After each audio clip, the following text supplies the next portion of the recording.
Yun, what's up mga kamaster? At sa wakas, itong channel na to ay nahack itong nakaraang linggo. At sa wakas ay naibalik natin. Hindi ko na ikikwento kung paano ako nahack. So, iba-ibang dahilan yan. In same case scenario is lahat tayo nahack. Iba-ibang paraan lang. Pero ang ikikwento ko is paano nabawi ko ang aking channel. Okay, so ganito. Number one, number one is kapag ikaw ay nahack gamit ang Google account, alam naman natin na ang Google is konektado sa YouTube. So, kapag nahack ang iyong YouTube account, is i-check mo number one ang iyong email address na konektado doon sa YouTube. So, dalawa yan. Una is nakokontrol mo ang email mo, o pangalawa is hindi mo nakokontrol. So, doon muna tayo sa same na nangyari sa akin. So, ang nangyari sa akin is hindi ko nabuksan ang aking YouTube account. So, pagka-check ko sa email ko is hindi ko rin siya ma-access. So, meaning, nakita ko na may ibang nagpalit ng password. Ang unang-unang gagawin mo is pumunta sa Google Help Support. Okay, basta may help support, dyan nyo makokontak mismo ang Google. Okay? So, pumunta kayo sa account support o help support ng Google. And then, doon ay merong chat assistance. So, syempre, ang makakausap nyo dyan is bot. Bot ang makakausap nyo. So, ang may mga question ng bot. Piliin nyo lang dyan kung ano yung mga nararapat na mga sagot. So, kasi ang ginawa ko is pumunta ako sa Google Support at doon ay pinaliwanag ko na nahack ang aking YouTube account at hindi ko ma-access ang aking Google. So, ang mangyayari dyan is tatanungin sa chat support. Di ko alam kung bot na ba o tao ang iyong makakausap sa chat support. Ihingin nila, meron silang dalawang hihingin. Una ay yung email na nahack. At pangalawa is email na na-access mo pa. So, dapat meron kang ibigay na email na maayos kung saan ay nabubuksan mo, na-access mo. Ibang email yon, kailangan ay mag-submit ka sa kanila. Bakit? Dahil doon sa email na yon ay doon kayo magpapatuloy sa email, sa conversation. Okay, so once na binigay mo na yung email na na-access mo pa at nireport mo ang email na nahack, ang gagawin mo is maghintay. So, ito yung mga nakakabang moments, no, dahil ang pag-aayos ng isang nahack na channel o nahack na email is hindi ito masasagot ng isang araw. Siguro, may mga content creator na nagsasabi na naayos na agad nila ang kanilang mga YouTube channel. Pero ang pinaka-timeline talaga dyan is 3 araw, 2 araw. Mabilis na, sinasabi nilang 1 day. In my case is umabot talaga ng 1 linggo. Yan umabot sa akin ng 1 linggo.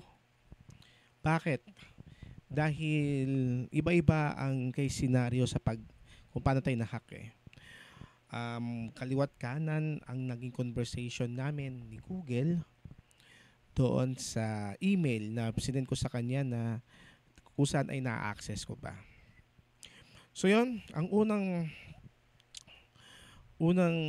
way is tignan mo ang email mo kung na-access mo pa o hindi. Kung na-access mo ang email mo, gamitin mo ang email na yan para makipag-communicate sa chat support naman ng YouTube. Okay? So, rekta ka na sa YouTube chat support kung na-access mo naman si Google. Okay, and then the following days, following hours, following mga ilang araw is magbibigay ng message si Google doon sa access na na-access mong email. Sinasabi doon na mayroon siyang ipapakita na code. Okay? At yung code na yon is kailangan ay ma-access mo naman din yon sa recovery. Merong ibibigay na link si Google about sa recovery at yung code na yon, yun ang ibibigay mo. That idea, sundin mo lang kung ano ang instruction ni Google. Yan. So, hindi naman mahirap paano mag-instruction si Google no?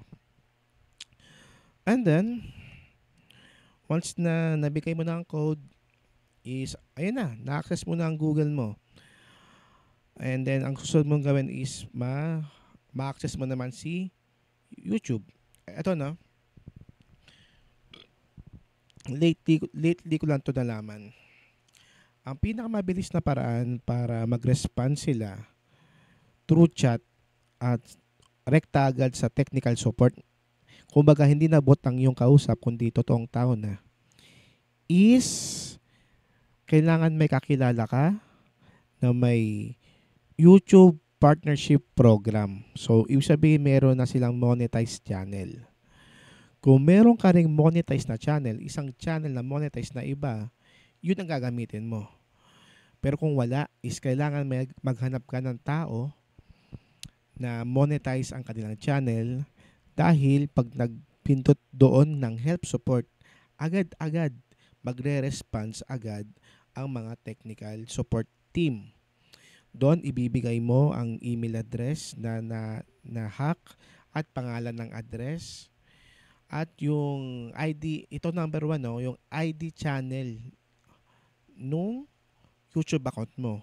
So ang tanong, paano kung hindi ko alam ang ID channel ng aking YouTube account? So ngayon, bumalik ka doon sa email kung saan ay nagkakausap kayo ni Google at doon ay paliwanag mo na gusto mong alamin ang ID channel ng YouTube mo. So in that case, yun ang sinabi ko, I want to know the ID channel of my channel that is hacked. Barok English pa nga, diba? Yun, and then mga ilang, kaya umabot ng isang linggo, no? Mga ilang araw din, binigay nila yung ID channel ko. So kinapi-paste ko na yon, tinago ko na, mahalaga pala yon, no? Kinapi-paste ko na yung YouTube channel ID. Yun ang ibinigay ko. Nireport ko yon, pati yung email address, and then voila! Ayun, bumalik na. Bumalik na yung Google account ko at yung YouTube channel ko. So this one, so bumalik na siya. So umabot siya ng isang linggo.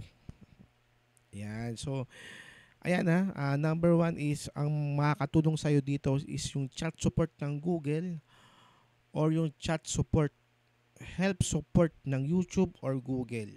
Wala nang iba. So yun ang kailangan mong mabalikan. So kapag nalaman naman nila na na-hack talaga ang YouTube channel mo, is ibabalik naman talaga yun sa'yo. Okay? At huwag kang magpanik kung nakita mo ang iyong channel na na-hack na kayong email mo, na wala pa yung YouTube channel mo.